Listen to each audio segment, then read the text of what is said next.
Hello, you're listening to the Charles Bonnet Syndrome podcast. My name is Shaman, and today's special guest is Shannon Glasgow.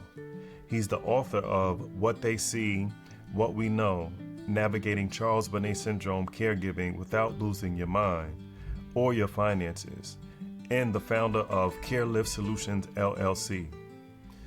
So how you doing today, Shannon? Pretty good. Oh, that is great. I'm doing well too. So thanks so much for joining us today and sharing your story as a caregiver and an author and looks like a CEO or president. So let's get into it. First of all, I want to say nice shirt that you have on there. That's a nice hoodie. Well, it's always good to support people who are doing podcasts. I appreciate that. Yeah, he's referring, just in case someone's listening to this on audio, because we're doing a video version of this today also. He's talking about the Charles Bonnet Syndrome podcast hoodies, and we have t-shirts, just in case anyone wants to spread the word about the podcast, or for more importantly, CBS awareness. If you're at the grocery store and they say, what is Charles Bonnet? We can have more people that find out about this condition, which can always be helpful. And it's so comfortable. That's great. I'm glad it's great quality too. That's a win-win. So can you tell me who you're taking care of that has CBS and maybe a little bit about their background and what their eye condition is? Okay, so let me back up just a little bit. I was working overseas in higher education for nearly 40 years. And then every time I would come back to the U.S., I'm from the St. Louis area, I'd spend time with my dad and his wife, spend time with my mom, who lives alone with a psycho cat down in the countryside. And I'd take mom shopping, for example. She had a dog, at that time she had a dog and two cats. And then we'd go to Walmart for 4 hours as she slowly went through and filled up the shopping carts. And then summer of 2023, I went down, and it's really strange because I would go on Saturdays because I'd be teaching online during the week. And then I went down and I said, I was going to go on Saturday. I said, I don't know, I've got this feeling I need to go down earlier. And when I went down earlier, I found that she had fallen and not been able to get up for 3 days. I didn't have a key to the house. I had to call 911, and that led to hospitalization, and it was a rough time. And then I asked Mom what happened. She said that she had a nightmare, and she was just acting out a nightmare. Of course, at that time, we didn't know Charles Bonnet. Looking back, most likely, that was an early Charles Bonnet event where she saw something, and the only way to explain it, if you've never heard of Charles Bonnet, is I must be sleeping or something else. How else could I be seeing these people, in this case, scary people? So when that happened, then I realized that I think it's time for me to come back to the U.S. and do some caregiving. And so I went ahead on my birthday, 2023. I resigned with the full intention of coming back the next spring.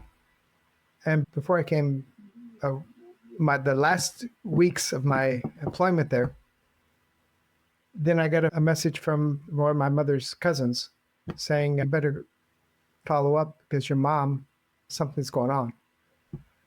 And then I found out that she had gone up for a walk to investigate something on the property, and she didn't come back. It was February, it was freezing. And the next day, police drones were called, and they found her. And looking back, she had been acting out on a Charles Bonnet syndrome hallucination. That people were doing things on her property. Even though this was far from the house, she could still see this. And that's one of the scary things about Charles Bonnet is that, which we only had a diagnosis in June 2024, is that it's one thing to see things, but another thing to act on them.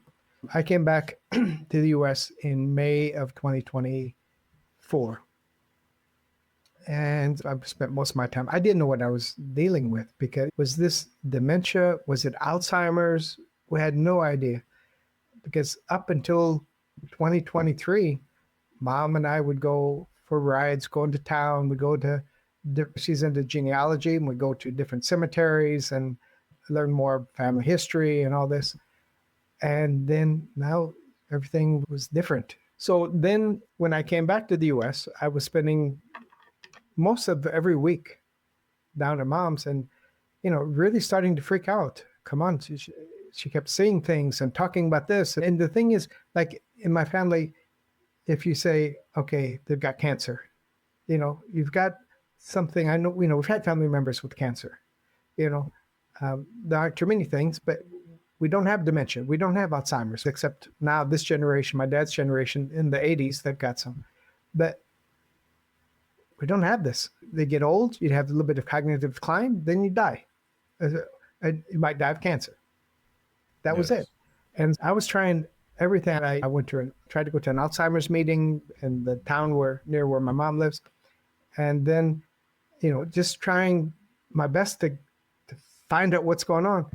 And then we got this diagnosis at the Retina Institute saying she has Charles Bonnet syndrome. Okay, what's that? Okay.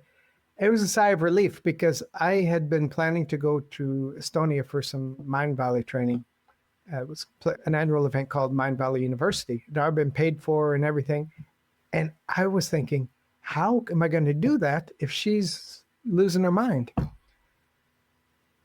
So we got this, and I said, okay, she's not going crazy. It's not a mental health issue. Fantastic. So I arranged with a neighbor and a family friend. I got food. I got all supplies. I went away for a month. That's great. Then come back, started spending more time down there. I said, hold on, is there anything we can do to alleviate the hallucinations? Because sometimes they would come rapid fire. It's whack-a-mole. They keep coming and just hold on. I'm dealing with one at a time. And it's just, and then just with frustration, well, maybe you ought to get your eyes checked. I'm seeing them. Why aren't you seeing them? Yes. Fortunately, that's when I found Dr. Gary Kusik's support group, because I didn't know where to turn. And that was so good to find other people, both sufferers and caregivers, who knew what I was dealing with. And then not only that, but then you had Ava Potts. Sometimes she was there I didn't know where to turn. It's just, what am I going to do? When I'm down there, I might be up the whole night. I might be going out at 2 or 3 o'clock in the morning looking for fires, or I might wake up and find that she's pouring water around the house, put the fires out, or shh, there's somebody upstairs. Okay, and that person was always changing, and there was always a story.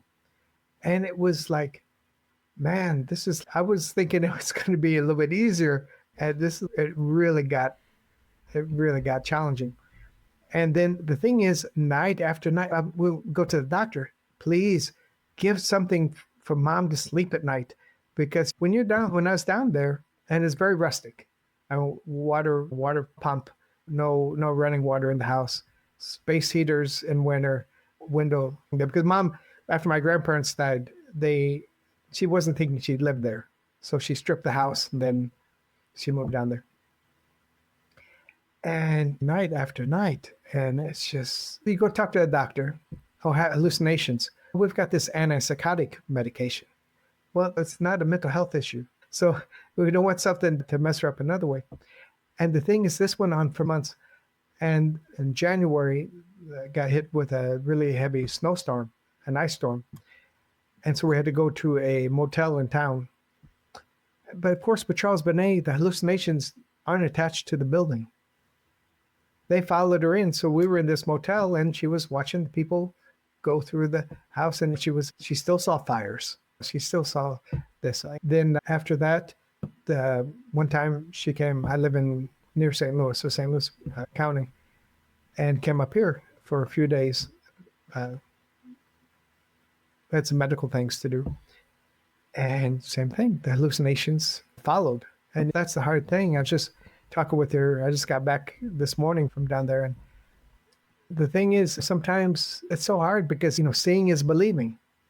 Yeah. She's seeing these. And it's not, it's not there. No, for her, it is there. For a Charles Bonnet syndrome sufferer, that's real. So to say that's not real, to them, that I don't think that really It's works not that because helpful. yeah, because that's their reality. So you're dealing with two different realities here, and it's a tightrope because yeah, One thing I want to say is, if you can repeat what you said, I think that's so powerful where you said that the hallucinations will travel with you because it's a part of you. It's in your brain. It's not, or you don't got to repeat it if you don't want to, but it's not tied to the house because sometimes people with CBS, I've heard numerous people, dozens of people, say that, oh, this house, something going on in this house or this neighborhood or this town, and it's not actually the house, it's the CBS. yeah, there are people in the garden. There are people in the far field. They're burning this or burning that. And it's just that what's scary, I've been posting lately on social media about different things, and including two videos and audios with mom speaking. When you hear, everything sounds so normal. She doesn't sound like anything's going on. She sounds like a perfectly normal older person. She'll be 86 shortly.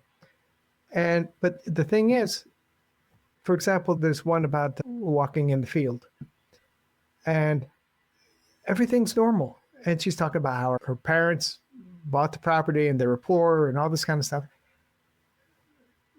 Stop the audio, stop the video. But there are people who claim this land.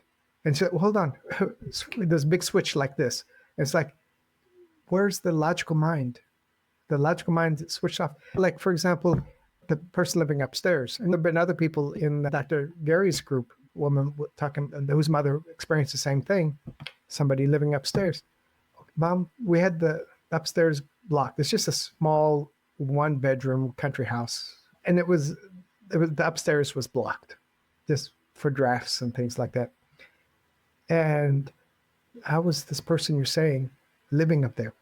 They're climbing in and out with a rope. Mom, don't you Wow. think we'd see the rope? I don't know how they're doing it. Now, the thing is, she also has a psycho cat. She still has a psycho cat. And lots of times, the psycho cat would get on a windowsill that it couldn't fit on. So it'd be there, and then it would start to fall asleep. And then it would fall down and then crawl up. So mom was hearing things. So what is a psycho cat? Just for people that are unfamiliar with that term. A psycho cat is one who does strange things. For example, like on being on a windowsill and crawling up and down, or like getting in these moods where 2 months she'll use the litter box and then suddenly she decides not to. Right, Okay. right there. Out of the ordinary, a cat that just is not normal. Okay. I do want to go back a little bit just for some context in case people don't know. Because you said you're from the St. Louis area, but then you said coming into the country. So you're from the St. Louis area, but you were living and working outside of the country until this started happening with your mother. And then you traveled back to help her out and be like a caregiver.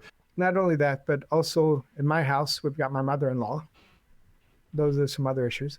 Originally Syrian, and she's been living with us for 20 years after her husband died. And then on the Illinois side, we've got my dad, who's 88, and his wife. And so, it was that time of life where I needed to come back. And one thing, I don't think you answered when I asked it, but one thing I want to say is that people that have Charles Bonnet syndrome get it because they have a visual impairment. And what is your mom's eye condition? So we just can understand that. Yeah, okay. We started off when I came back to try to figure out what's going on here. Because mom was big in genealogy. She is always been kind of I won't say a loner, but she wasn't a very sociable person. She was happy with books. She might meet you, Shaman, and okay, tell me a little bit about your family. And the next thing you know, she's looking in and she's giving you something. Well, look, she's that kind of person. And we've got all kinds of family history stuff. Then she couldn't. That was her life. She had NPR radio, and then she had genealogy, and then she had the land to walk. It's very hilly there, the foothills of the Ozarks. It's really beautiful down there. And so we came back. We started at the opticians and read the letter on the wall. There's one huge letter E. And then this was when I came back to the U.S. And then she said, N Z P Q and stop. None of those letters Are is that. all there. Yeah. So then they said, better go to the optometrist. So we went to the optometrist, same thing. And he said, better go to the Retina Institute. So up to then, I said, okay, for the last several years, Mom said, something's going on with my eyes. Maybe I need to have a cataract surgery or something. But she kept putting it off and things like that. That's what I was thinking. Maybe that's what's going on with her eyes. Yes.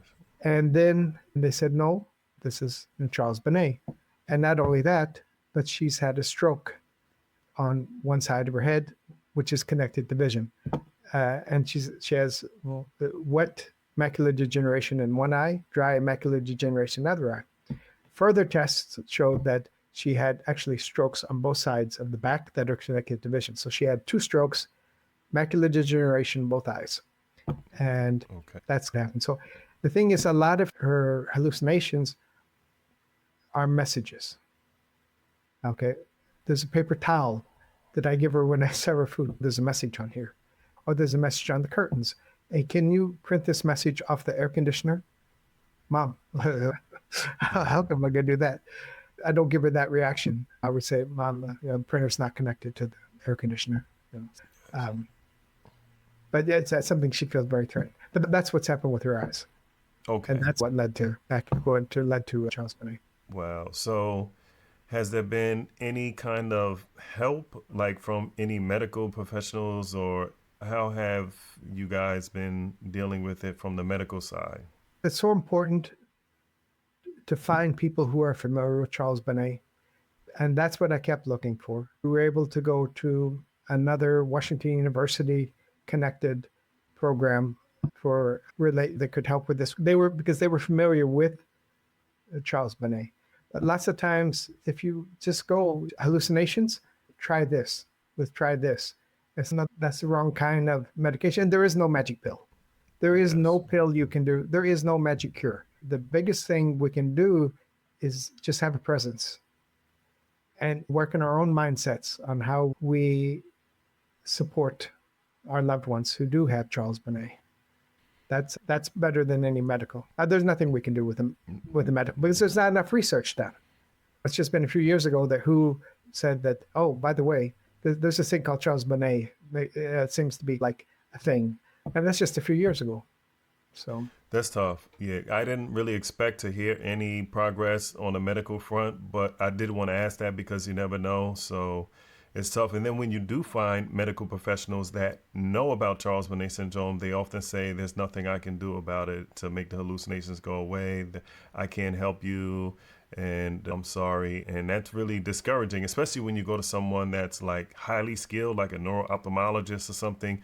You just expect to have the answers. But Charles Bonnet syndrome is not the only condition that they don't have answers for or they don't have a cure for, but it's definitely tough.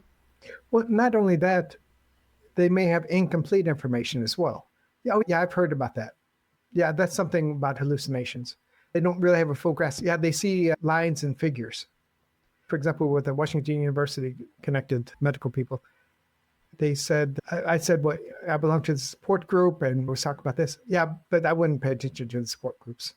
I gain more from them. That's one of the biggest supports you can get, to be around people who are in the same space. There were times with Dr. Gary's group, I've got tears in my eyes from both when you listen to the people suffering from it, because they say, yeah, I get that because I've been there, and from the caregivers, because night after night after night, if you're a primary caregiver, it's not easy. And like, for example, I don't know now with all the things going on, but that Medicaid had a program where they would pay caregivers to help out so much per month. But Mom, she has an RA from when she was working, so she's not eligible for that kind of service. One of the things I talk about in the book is to, first of all, look where you are. For example, if you're committed to caregiving, understand why you're committed to caregiving based on your values and your mindset. And if that's the case, then we need to start working on the financial side, because it's not easy. It really isn't easy, because either in my situation and others as well, either I can work or I can caregive. But to do both, because I've got a family here, I've got my dad and his wife over there. You can't do everything. That's one of the reasons I wrote this book and another book related to my best friend who's got mental health issues. Well, so you started speaking about it, but can you speak a little bit more about the book that you wrote about caregiving for CBS? Anything else that you are willing to share about the journey with the book and what you hope to accomplish and when maybe people can get it? Whatever you want to share. Yeah, I was trying to think as I was okay when I first came back to from overseas. I had a job, I had steady income and all this. I didn't know what I was getting into. All I knew was I've got to take care of mom. I've got to get her on a track. And of course, I'm not the kind of I don't have examples in my family where we just I don't want to deal with that. You can go to assisted living. We don't have that in my family. We take care of our family most of except in extreme cases where we can't, but most of the time we do. And I've been committed to that. But I was finding spending more and more time there. And of course the money goes and it's going down. So what am I going to do? I've been taking some different Mind Valley real estate investing, this and that. And I said, I don't have enough space left up here after caregiving. I might come back to mom's after several days there and sleep for 13 hours or 14 hours because I was exhausted. Yes. So then I started looking inwards to see what I could do to earn money, earn an income that would allow me to take care of my mom and take care of my other responsibilities, my dad and my wife and everything. And that's what led me to the book. That's why I did that. And it's been a lot of fun because not only through that and social media posts where I try to get the word out of this is what Charles Bonnet feels like. And I've had people from the medical profession as well as different friends with caregiving that we never had any idea about this. And I'm thinking also joining the Facebook support groups. I always try to comment there. And I said, how many times do you think people have seen older people talk about things they were seeing that weren't real? How many times do you think people said, oh yeah, she's losing her mind. Yeah, she's just old. We never thought to think that maybe, because we didn't know about Charles Bonnet, maybe it has to do something with loss of vision. Maybe there is another condition. Maybe it isn't dementia. Maybe it isn't Alzheimer's. Now, there may be some of that thrown in there, but not to the extent that we would say. So that's why I wrote the book. I was in a situation where I was committed to taking care of my mom, but also I had to understand why I was taking care of my mom and why I was committed to that, what values were driving me, and also what changes in my mindset I needed to do to have a balance with finances. So there are a lot of exercises and things like that in the book that I've actually been using in my own life to try to balance the best I can. Okay.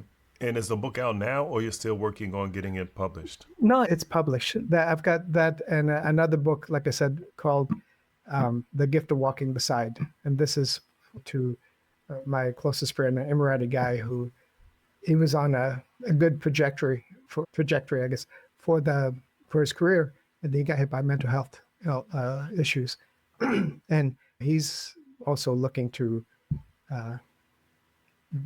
be financially sustainable, and so that's the second book is about that. What I've done is the book has been published. What I'm finishing is there's a clone that goes with it that's going to be embedded there, and then that's going to lead to a 5-day challenge where it's like a stability plan, and then that's going to lead to some other courses. So it's work in progress. The book's out there. Okay. And where can people buy the book? It's on Amazon. Okay. All right. That is great. So I can leave a link in the show notes for people, anyone that's interested. And thank you for doing that, because I always say first and foremost, the people that have Charles Bonnet syndrome is the most important because they have the condition and they do need the support. But you can't forget about caregivers because it's very challenging, and a lot of times we're right there next to them. So yeah, yeah. Thank you Yeah. for doing what you're doing. Yeah, it's just, I always think that it's sort of like a farmer who has this land and he sells the land to look for diamonds. And so he goes around the world and he's looking for diamonds. He doesn't find them. The guy who bought the property is out with a few goats and he stumbles across something shiny. So sometimes the diamonds are in your backyard. And Wow. that's when it came to, what am I going to do? How am I going to continue? Mom's almost full time. How am I going to manage everything? And that's when I remembered when I was in university, my students always liked my storytelling. Maybe they did want to study, I don't know, but they liked my storytelling. And that's when I said, I've got a story to tell, and Yeah. other people can benefit from it. And also with the acoustics group, sometimes you see people coming in, the caregivers. Some are exhausted, Yes, they and are. some are at point of tears, and that was a lifesaver for me because you need to be around people who get it. It's not, caregiving must be tough. No, we don't need any of that kind of stuff. We need Yeah. people who Yeah. have been up at 3 o'clock in the morning with the people and going outside to reassure them that there are no fires, that there is nobody outside. There are no threatening messages. It's hard. Just 2 days ago, 2 days ago, I think, I just went to do a little bit of shopping in town. Okay. I come back, the front door, which I usually try to keep locked so that mom doesn't go out. It's an old country house. I find a walking stick outside. So there's only one way that we get out. She would have opened the door. She would have moved the things in front of the door. And when she does that, she's acting out on a hallucination. And then she dropped her stick. Because sometimes the police are coming to ask about the people upstairs. There's something going on over there. The Yes. neighbor, a week ago or so, I called the neighbor who's very patient. It's so good to have a good neighbor. This neighbor, as soon as he found out that mom had Charles Bonnet syndrome, he did his research. So Yes. he's so calm. So I called him the other day and I said, Hank, can you talk to mom for a second? Okay. So mom got on to ask about the elephant across the road. And now this elephant has gone through different things. One time, the elephant killed somebody who had the same name as my wife and all this stuff. And he was so patient, 25 minutes. No elephants over here. I would let you know if, they happen. So patient. So anyway, so I know kind of jump around a little bit. So I went came back from Walmart, found the front door had been opened. So her walking stick was outside. I set up a little work area in her living room, and that's where we both sleep, in the living room. And the table's been moved. And this dishwashing liquid, half a bottle, was on the kitchen floor near the sink. Mom, what happened? I was only gone a short period. There was smoke. Now, I Wow. have no idea how dishwashing liquid would put out soap. But what I knew, and that's a scary thing, when Charles Bonnet sufferers act out on the hallucinations, is that now the floor was slippery. Yes. All I she had had some. to do is, because you can't see so well, and then she's already fallen since 2023, I think 5 times. Wow. Yeah, which is another common thing with Charles Bonnet sufferers is they do fall times. That doesn't help what's going on there. So anyway, it's just like always, you have to come back to your space. Say, no worries. You have to regroup. Yeah, Yeah, take a breath. take Take a a breath. breath, And ground sometimes up. it's only for a moment because the person is still panicking or just came out of that episode, or like you say, they may wake up multiple times during the night and you can't really take a break like you want to. But yeah. What are some Yeah. things you do to cope with that? Like, do you take deep breaths? Do you listen to mellow music? Like, how do you handle some of the more stressful sides or areas of being a caregiver? I always try to come back to the reason I'm there. And that helps a lot because it doesn't help if my mom is manic and then I go into manic mode too, because that's not going to work. It's challenging. But, and sometimes you have to accept the things that come out. That they're not always, they don't always make you feel good. It's just, what's wrong with your eyes? Maybe you ought to get them checked. Or I'm tired of hearing about Charles Bonnet and all this stuff. And then sometimes it's, this isn't really a life worth living. And then when she reaches that, because there's a whole range of emotions that you're dealing with. Yeah. So you've got to, for me, I just keep coming back, deep breaths, and why am I here? And what are the alternatives? I'm the only one taking it there. Now I've started just a few weeks ago, I started bringing in somebody to help for a few hours a day when I'm not down there. That's a relief. And I've got the good neighbor who helps. I think once you know why you're there, you can make everything happen. Okay, so know your why. That's so important. I hear people say that in business, say that in relationships, and caregiving is a form of a relationship. So that's really important to remind yourself of that why. Wow. So Nice. You've shared a lot already, but what is the most challenging thing you faced or episode or situation or two that you faced as a caregiver that comes to mind that you wouldn't mind sharing? It's the sleepless nights.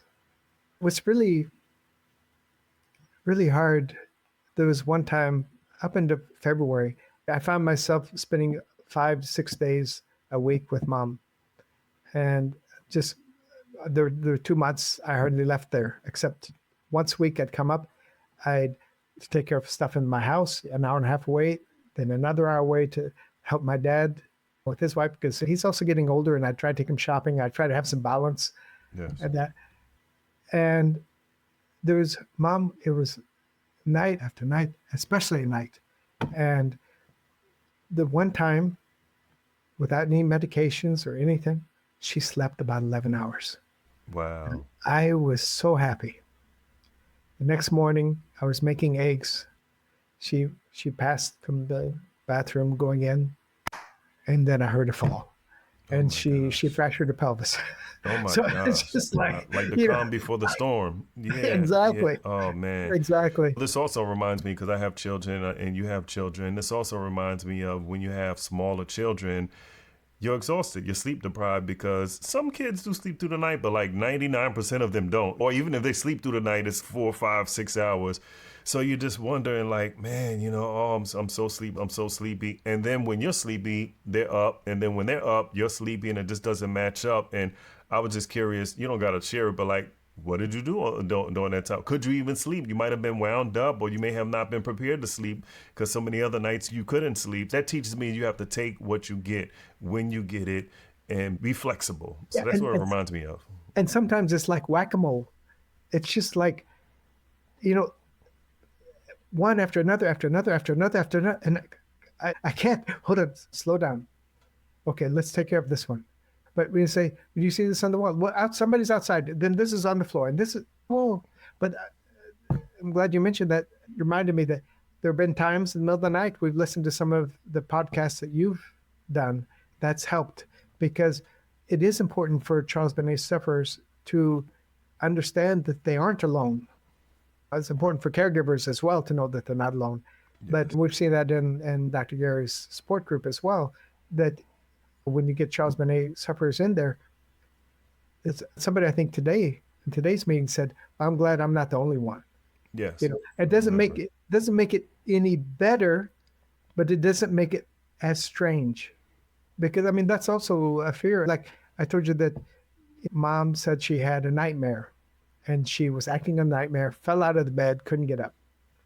How long had this been going on? I have no idea. Because sometimes with people with Charles Bonnet, may not want to say, hey, I'm seeing things. Yes. Because there's all this stigma around mental health and all that kind of stuff. It's not easy. It definitely is not easy. And many times there are no answers, and some things that help and work now don't necessarily work in the future, but communication is important. Being around other people that are going through things that you're going through. And I'm so glad you said what you said about the podcast, because that's the case for podcasts, that's the case for YouTube, and that's the case for certain mediums where it doesn't matter what time of the day it is. Because let's say if someone's having a tough night and it's 3 a.m. and they try to call someone at 3, no matter how much that person loves them, they may be sleeping, or they may get a little angry, or they may not be as helpful as they would like to be. But you can always turn on the podcast. You can always turn on YouTube or go to Google or something like that. So that was good to hear that that's a way that the podcast is helping, and that you're finding other ways to be able to help. And some things, sometimes what I realize is when you're going through something difficult and there is no answer, that's when you grow, because it's like strength and faith and perseverance. And sometimes not even those things, you just don't know, but you just put one step in front of the other. Next thing you know, you woke up and it's tomorrow, and then it's next week, and then it's a year from now, and it's been tough, and you may have some more tough days ahead, but you're still getting through. And just by you sharing what you're sharing can be helping others. That's why I asked you. I'm just going on and on. Sorry, but that's why I asked you to tell me like some of the most challenging things you face, because somebody maybe can relate. But I'm sorry. Go ahead. Yeah, not only that, but one size doesn't fit all. I may be having this experience now. Maybe these other people have a similar experience, but what worked here may not work for them. And also, what may work today may not work tomorrow with mom. For example, in a Facebook support group, I saw these colored lights, that these disco balls, or what do you call them? Okay. Somebody were saying that those were helpful. So I got them for mom. They were a nice distraction. And then I ceased fire. So they worked for a little bit, then they didn't. I've got some Charlotte's Web, also from one of the Facebook groups. There was a lady whose mother had Charles Bonnet, and she had some Charlotte's Web recovery CBD gummies, and she actually sent them to me. And because I was talking about what my mom was going through, and I've called Ava Potts from Mary Carmel's Light sometimes when I didn't have answers. And that was so helpful, because sometimes you're at your wit's end, and sometimes you just need somebody who gets it to be there, rather than talk with somebody who says, "Oh, what's too bad about these hallucinations? Why didn't you just put her in a, assisted living or something?" And that doesn't work. Yeah, and sometimes that's going to make it worse, because they're not familiar with what's going on. They don't have the patience, and sometimes you can't afford to do that. And I don't want to go off subject too much, but I never forget when I knew someone years ago, and they were trying to sell something, but I think they had a good heart. And they were saying that if you're poor, you're good, because not good, but you're okay because the government takes care of you. You get Medicaid, not Medicare. You have assistance and things, and they can help pay for things, subsidize things. And if you're rich, you're good. But all the people in between are struggling. And I understand where they're coming from, and there's some truth to that. And what if you just can't afford an assisted living facility, or even an independent living facility with a few amenities? What do you do? And those are some of the real challenging things, because you're like, okay, I can't do this no more. Like you said, can you work? How can you work and be a caregiver? And depending on what level it is, because some people can't even make it through the night without their caregiver. And some people don't live with the person they're caregiving for, but they still have a whole lot of challenges, and it's a whole lot of issues that come along with that. So, well, also lots of time, like with my job before, there were some things I enjoyed about it, but to be honest, I'd been burnt out for some time. This is challenging with mom, but when it comes to the financial side, I'm doing some creative things. I've actually maybe too creative. Actually started a third book this past week, and it's just I need to stop. I need to develop that, but it's exciting. It's interesting. Sometimes I'm running on fumes, but I'm challenged in a creative way, and that's healthy for me. So can you talk about CareLift Solutions LLC? Yes. So basically, what this is based on the journey I've been on, I've set it up to provide some training and support for people. I've got the plans out. I just need the space to finish the materials and things like that. So, kind of based on the kinds of things I've been going through, again, why am I doing this? Because if you don't know why you're doing this, then you could feel resentment. You could feel like you're a victim. Why aren't other people helping out? And so once you understand your why and your values, then you work from there to find alternative ways for income. For me, it was writing this book, which is going to lead to this 5-day challenge. It's going to lead to some courses and perhaps a community, things like that. I think when you can help others in a similar space, help them feel like they're not alone, that it's not mission impossible, then we're here to raise others. That's what CareLect is about. But it's still A work in progress still. a work in progress. What what I wish I could do is take 3 weeks, shut off the world, and just focus. Because I know I've got the plans. I know everything that I need to do. Everything's there. The initial clone has been done. The outlines of the programs have been done. But I leave my mom's. I'm there most of the week. I come to my house, take care of things here. One day, one afternoon, a morning with my dad's. And then the rest is for me. There's not a whole lot of, because down there at mom's, so I'm on the laptop now. So mom might be here. What's that message on the screen? Is this about me? Is this, hold on. Where did this come from? No, mom, I'm doing this, I'm doing that. And because that's her world was on the laptop. Her world was in books. So there are messages. I'm not surprised that she sees so many messages. It's just unfortunate. Not all Charles Bonnet sufferers have the threatening kind of experiences, but some do. And it's scary. Last week, there was a time, I think I walked down the field to do something. I came back. Mom was putting water on the floors. Mom, what's going on? There's fire. And your hair's on fire. Mom, feel my hair. Okay. Well, the bathroom door's on fire. This is the whack-a-mole. Okay, Mom. Do you hear it? No, of course not. Do you smell anything? Actually, I forgot to mention when I came back from Walmart just a couple nights ago. So we had this discussion. Mom, you said you saw smoke. Did you feel any heat? Did you hear anything? No. So I went, I got an old pan. I tore up some pieces of cardboard and I lit them on fire. And they were smoky. And I took them inside. I said, Mom, do you smell this? Of course she did. And I said, this is what smoke smells like. Because the logical brain, in many ways, doesn't work. You cannot have a fire inside and outside the house 300 out of 365 days a year. It just doesn't work that way. You know, you would notice it. So I don't know if that's going to stick or not, but I tried to show that, look, that's what smoke smells like. It's so hard because, I mean, seeing is believing. She's saying that. I think one of the things we always have to remember is not to say, no, it's not real. It's not there. We can say, and what I say every day repeatedly, Mom, because sometimes she goes, oh, you just think I'm losing my mind or you just think this. I said, no, Mom, hold on. I believe 1,000% you are seeing what you're seeing. I believe that without a doubt. Just, I'm not seeing it.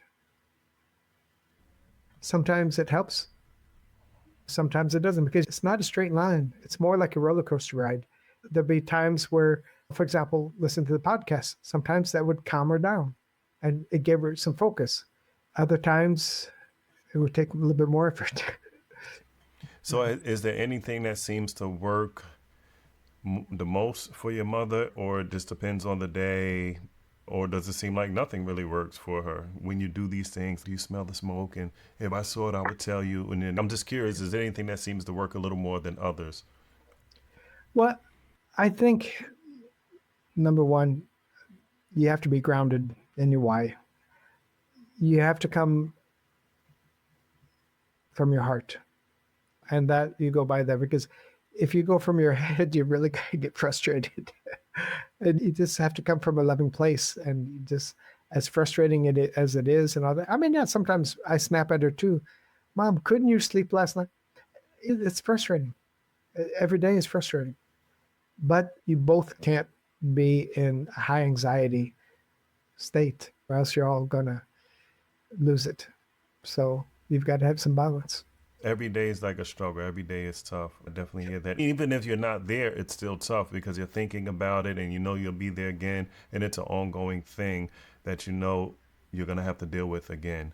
Well, again, she lives at the foothills of the Ozarks. So when you go outside, everything's falling apart from when my grandparents were there.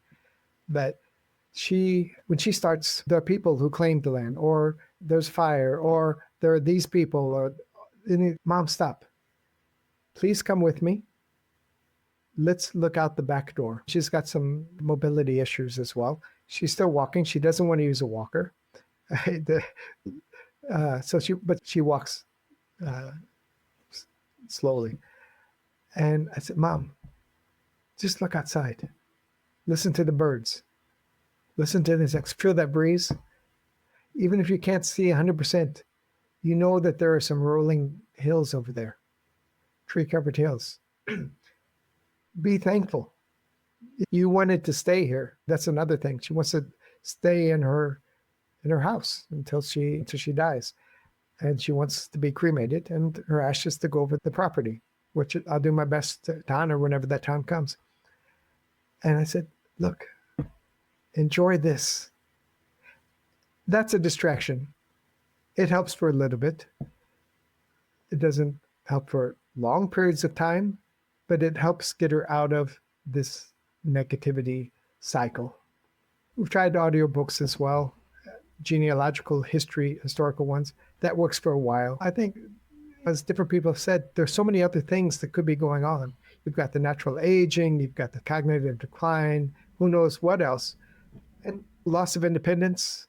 Mom sometimes, she says, I'm not used for other people to be making decisions for me.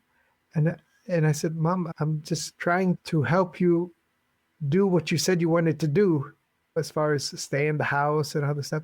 We'll find ways to do that. And unless you say that you want something different. All this stuff, sometimes she gets bored because she can't be on the laptop anymore. Although sometimes she says, yeah, I need to change that laptop and get a new one.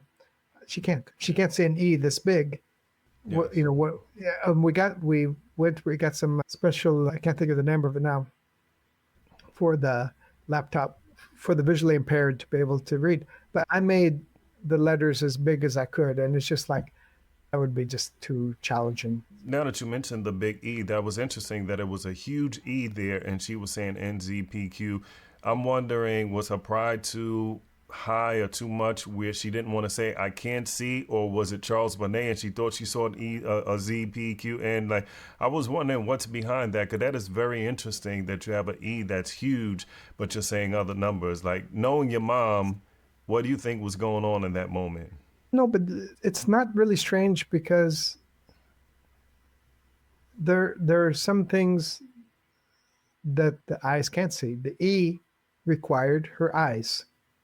These other letters weren't coming from the eyes. They were coming from the brain. So you think it was Charles Bonnet, maybe? Oh, and definitely. Because I thought she could have just been like, I can't see and I'm going to take a guess and No. you don't know. But it wasn't that. You think it was more something else. Okay. Yeah, definitely, because we go through this, I don't know how many times every day. So she'll say, there's this message, and she reads the message, and she'll ask me, what are you talking about, Mom? I'm working on a project, my own personal stuff while I'm there. What are you talking about, Mom? Yeah, but I see this message. Maybe it's on my laptop while I'm working on something else, but she sees something different. I said, okay, Mom, here's a book, because she has so many books. I choose one. here's the book. Tell me what the title is. And she may give me something that is completely not related whatsoever to what's here. Okay, Mom, you can't read this, which requires your eyes. But you can see that message behind me. Again, it's a losing battle, but it's one I keep coming back to. Something says, but anyway, this message. Yes, yeah. And people are more often than not don't have cognitive issues. I know when you get older, you decline cognitively. It's just natural. But CBS is you're not supposed to really have cognitive issues or mental health issues. It's just CBS, which is a medical condition. But I've been around numerous people, just like you have, that have expressed things that make you think like there could be something else going on. So that's why I say this a lot, and I'm not trying to veer off topic or get in any kind of trouble. What I realize is that just because you have CBS doesn't mean you have something else. And I was not the first person to say that. Or the stress of sleep deprivation, night in and night out, and the stress of high anxiety and the stress of stress in general can cause major problems in your life, which can be cognitive issues. Or like if you don't sleep for 3 nights in a row, you might not be able to complete a sentence, or you might be dizzy. It could be a combination of something that's going on that can cause a lot of issues because of the stress of CBS. Just imagine the wooden floors. So you're sleeping a little bit in the middle of the night, and then your mom thinks she hears something. Hello? What's going on? Another thing is that she may see something and then a story gets built around it. You know, sometimes hearing things, but usually seeing things or hearing them in case of the psycho cat making other noise that could lead to somebody upstairs. And then this, for example, just the noise upstairs. What? Somebody's upstairs. Shh, somebody's upstairs. Okay. And then here's this big long story. And then every time that you say, I don't think that can work because of this. Oh, for example, the fires. Okay, Mom, okay. The front door's on fire. Okay. You don't smell anything. You don't see anything. Go touch it and see what happens. She goes, oh, it must have moved. So there's always a comeback to support this. And what I often tell Mom is please don't feed these things. She can't help it. Don't feed these stories, because once you feed these stories, they take on a life of their own, and until they're ingrained. And there have been times she gets adamant. Don't tell me there's not somebody upstairs. I know it. I've seen them. Yeah. Seeing is believing. And I think, oh, sorry. No, go ahead. Yeah. I think, I'm not a PhD or medical doctor or anything, but I think the way the human mind works is it asks why, and it tries to come up with a reason. This is happening to me. Why did this happen? I never smoked. Why did I get lung cancer? Why did she treat me like that? My girlfriend cheated on me or something. And it's just, I see this. What do they want? That guy's walking toward me. Are they going to harm me? I just think it's this natural part of life. So it's hard to shut that down or cut that off once you have CBS. And you can work with a therapist and retrain the way you think, and if you're open-minded, but I just think it's hard. So I just think it's just natural to just be able to kind of put a meaning behind something, because it's hard to be like, there's a horse in my house and okay, how you doing? Get back to your phone conversation. You're going to be thinking about that horse, or wondering, is the horse going to come around again, or what kind of horse is it, and is it going to harm me? So it's not easy. And I don't know why you're not seeing what I'm seeing. That's a big And no one. matter how many times, Mom, okay, you've had strokes, you've fallen down several times, you've got macular degeneration, you've got Charles Bonnet. Oh, okay. But I don't know why you're not seeing what I'm seeing. And it is frustrating. I think that's one of the things that also helps me is that she's also frustrated. She's full of anxiety. And saying that's not, you have to be really careful how you say that, because you also don't want to fuel that frustration and that anxiety, because they're already going through a hard time. They may not admit it, and it may not come across that way. But if you look at how my mom's acting, she's tired, she's frustrated. I don't think she usually sleeps unless she has a particular medication, which helps sometimes. She doesn't sleep long. And that's going to cause problems. Sleep deprivation especially long term, will cause problems and can cause hallucinations in its own. When I was reading a book by Oliver Sacks called Hallucinations, as a matter of fact, the name of the book, he spoke about sleep deprivation and how that can cause problems, major problems.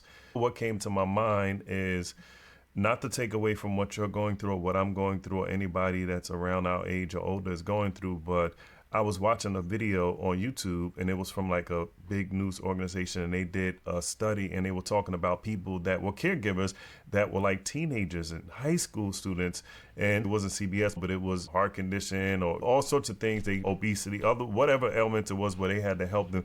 And I was thinking, this is tough for me and tough for you, where we're not necessarily young, but imagine if we were 17, imagine if we were 20. That's the problem of your life when you're trying to make decisions, you're wrapping up school, you're advancing in your career, and it's, man, how do you deal with something? So I know there has to be someone out there that's dealing with something like this, that's in their 20s, that's a caregiver. No, but I think a lot of that comes back to they know why they're doing what they're doing, and it comes from the heart. Except in those cases where there's nobody else and it gets dumped on them or whatever. I, when it comes from the heart, and it makes things easier to deal with. It's still a challenge, but it could potentially make things, have you had the right mindset about it. So definitely thanks for sharing. Mindset is a big thing. That's really, the way you think is really a lot. It's really a lot. I was also thinking, if you remember, anybody of the age that's maybe 30, 40 or older remembers Freddy Krueger, and everybody has to sleep, but when you sleep, you have nightmares, and Freddy's there, and if he kills you in a dream, you're dead in real life. So people didn't sleep. They would take a medicine, they would stand up and everything, and then some people, the way they respond to even just a movie, a regular person, they watch that and they'll have nightmares for a month, and one other person doesn't dream at all, doesn't have nightmares, and you can't say to the person that has nightmares every night, it's not real, just watch it. Everybody's different, and you gotta respect the way they are. But also, one thing that popped in my mind is that maybe you can't watch the movie, but with CBS you don't really have those options. It comes on its own. So that's really challenging, because it seems like the people that have CBS seem like, I can't say this definitively, like they have a certain type of personality or way to respond to it, where it's, especially when it's a severe case, where they're not able to deal with it in a way that is not as stressful. I'm trying to figure the right way to word it correctly, but that's challenging, and it's not their fault. And what we do if we're in their shoes.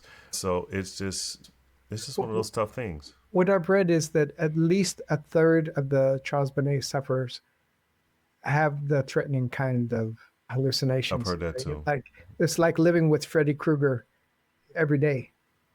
Terrible. You know? Terrible. And, yeah. So is there anything you'd like to say in closing as we wrap up that maybe we forgot to touch on here? No, I think these podcasts are really a great way to spread the word of what the situation is.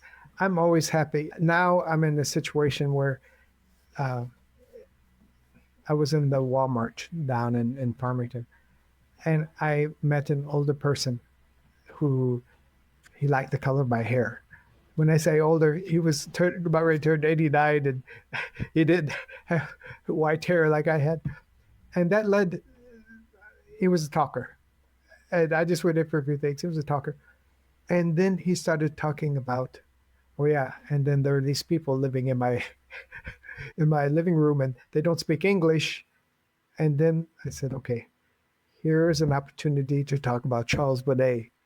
So I think that every opportunity I get to help people be more aware, so that, just real quickly, after the incident where the police drone was called in to find my mom, and then she went to hospital, then she went to a rehab center, they put her in the Alzheimer's ward because that's where she seemed to be. Yes. And then, I was in the country, but fortunately they were able to get her out, because she said, they put me in with these other people, and that's not what I have. So the more we spread awareness, and the more, if we're in the situation, we come from a loving place, and we know why we're doing what we're doing, then that will help. And again, to find the support groups, that's so important. That's a lifesaver, because we aren't alone. Now, if just the researchers can speed up and give us some more answers, so we better understand what all we can do, we have to wait for that a little bit. Yeah, definitely. But it starts with awareness, like you said, because then more awareness can maybe get someone's attention, and maybe they are wealthy or they're the president or CEO of some kind of fund and they can get some funding or whatever the case may be. But definitely it starts with the awareness and then the research, and from there hopefully other things, can happen. So thanks for what you're doing. Thanks for sharing your story. Thanks for the book, or actually books you've written, but I know one book is specifically about being a caregiver for someone with CBS. And thanks for sharing on social media. I have to catch up on some of those posts. I'm not the biggest social media person, and I stay super busy with the work and the family and with the podcast that I'm doing, but I'm going to take some time to read some of your posts because I'm sure they can be enlightening. And yeah, thanks. Yeah, I did that because it is a way to spread awareness. And the people I'm connected with are from all over the world. And what's been nice is sometimes, like this one Indian guy said, you know what? I forgot, mother aunt had something like this. And then another one said, let me get more information about this. And step by step around the world. That's true, just like that. And then one day maybe they will have an answer, and then maybe one day they can maybe have more effective treatments or cure. Who knows? But that awareness, what you're doing and what I'm trying to do and what others are doing is making a big difference. Yeah. So now, good. Big thanks to you for all that you're doing. Big thanks to Dr. Gary for the support group, which has been lifesaver. Big thanks to Ava Potts for what she's been doing, the Facebook groups, and to Esme's Umbrella, and then, of course, Mary Carmel's Light.